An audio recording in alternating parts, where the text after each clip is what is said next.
Hej og velkommen til Dansk Udtale. Hej og velkommen til Dansk Udtale. Mit navn er Allan, og i denne video der skal det handle om de stumme konsonanter. De stumme konsonanter, dem har vi en pæn del af på dansk. Vi har dem for eksempel i denne her kasse, hvor man ikke udtaler D'et, ND, LD og RD. Det hedder for eksempel kvinden, mand, kvinden, mand, altså uden D. Det hører man heller ikke i kombinationen med L, LD. Hold, fuld og opkald. Hold, fuld og opkald. Og RD hører man heller ikke noget D. Det hedder ord, nord og går. Ord, nord og går. Man hører heller ikke noget D i kombination med S, når det står før S. For eksempel hedder det klods, plads og fødsel. Klods, plads og fødsel. I kombinationen med V hører man ikke noget H. Det hedder hvem, vid og hjerne. Viske. Hvem, vid og viske.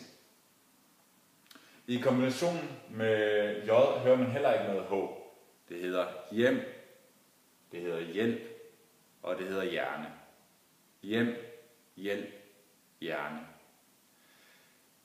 I kombinationen med L hører man ikke noget V.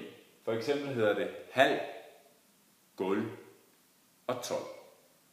Halv, gulv og 12. Så hvis vi rykker os over på den anden side af tavlen.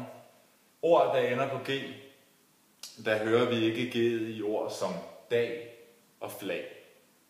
Vi hører heller ikke noget G i ord, der ender på IG. Det hedder for eksempel rigtig og hurtig. Rigtig og hurtig. Og de her adjektiver, der ender på LIG, der hører man altså heller ikke noget G. For eksempel hedder det venlig og ærlig. Venlig og ærlig.